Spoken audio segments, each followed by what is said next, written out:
Praise the Lord. கர்த்தருடைய நாம் இந்த காலவெளியில் மகிமைப்படுவதாக. நம்ம இணைந்த ஆண்டவரை நோக்கி பார்க்கும் இந்த நல்ல நேரத்துக்காய் ஆண்டவருக்கு நன்றி செலுத்துகிறேன். இந்த நாளிலும் 125 சங்கீதம் அதனுடைய 4வது வார்த்தையை வாசிக்கிறேன். கர்த்தாவே, நல்லவர்களுக்கும் இருதயத்தில் செம்மையானவர்களுக்கும் நன்மை செய்யும்.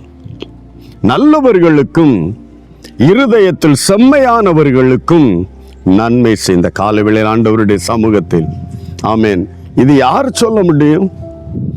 இருதயத்தில் நல்லவர்கள், உள்ளத்தில் நன்மை செய்ய வேண்டும் என்று விருப்பம் இருப்பவர்கள் நிச்சயமாவே கர்த்தர் நன்மை செய்வார். நீ நன்மை செய்தால் உனக்கு மேன்மை இல்லையோ என்று வேதம் கேட்கவில்லையா? நன்மை செய்தவர்களுக்கும் இருதயத்தில் செம்மையானவர்களுக்கும் நன்மை செய்யும்.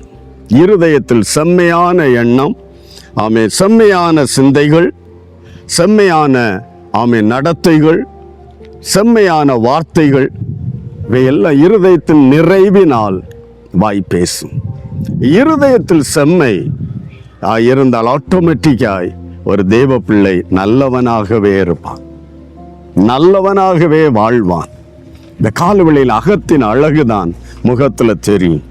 இருதயத்தின் நிறைவில் தான் நம்முடைய வார்த்தை, செயல், சொல், நம்முடைய எண்ணம் கூட. அல்லேலூயா. அவன் இருதயம் செம்மையானால் ஆமீன், அந்த தேவ பிள்ளை நல்லவனாயிருப்பான், நன்மை செய்கிறவனாயிருப்பான். ஆண்டவர் அவனுக்கு நன்மை செய்வார். அல்லேலூயா. நாம் மற்றவர்களுக்கு நன்மை செய்ய திராணி இருக்கும்போது, பலன் இருக்கும்போது அதை செய்யாமல் இருப்பதே பாவம். ஆண்டவர் இந்த கால வேளையில் ஆண்டவரே, நம்மால் முடிந்த நன்மைகளை செய்ய நாம் கடமைப்பட்டு இருக்கிறோம். இருதயத்தில் செம்மையானவர்களாய், செம்மையான இருதயத்தின் ஆழத்திலிருந்து வெளிப்படுகிற வார்த்தைகள், சொல், செயல், பார்வை சகலதும் நல்லதாக வெளிப்படும் போது நிச்சயமாகவே தேவனும் நமக்கு நன்மை செய்வார்.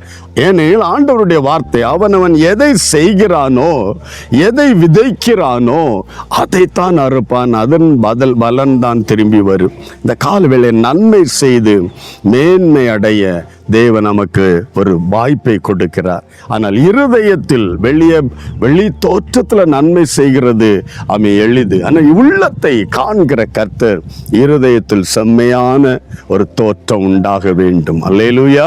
இருதயத்தை நிறுத்து பார்க்கிறவர் நம்முடைய தேவன். அல்லேலூயா. இந்த கால வேளையில் நம்முடைய இருதயத்தை நிறுத்து பார்த்து குறைவில்லை என்று காண்பாரா, இல்லைன்னா குறைவாய் விட்டது என்று சொல்வாரா? நம்முடைய உள்ளத்தில் ஹல்லேலூயா செம்மையானவர்களாய் காணப்படுவோம். நன்மை தேவனிடத்திலிருந்து வரும்.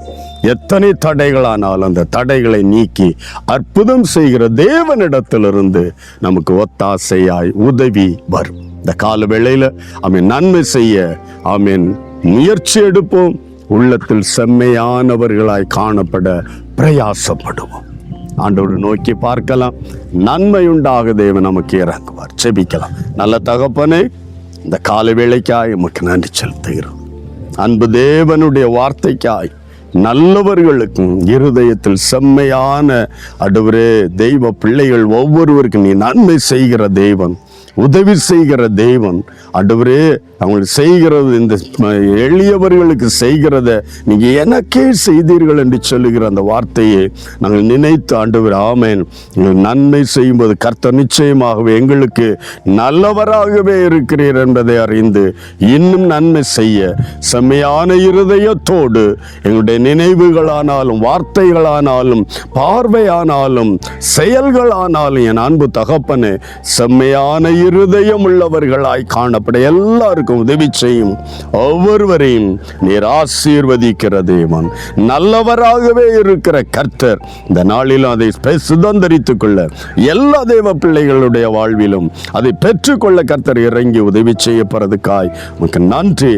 நன்மையை பெற்றுக்கொள்ள தேவன் எங்களுக்கு நல்லவராகவே இருந்தார் என்று ஒவ்வொருவரும் சாட்சியாக நிற்க உதவி செய்யும். கர்த்தர் அப்படியே செய்ய போறதுக்காய் துதிக்கிறோம், ஆசீர்வதிப்பதற்காய் நன்றி செலுத்துகிறோம்.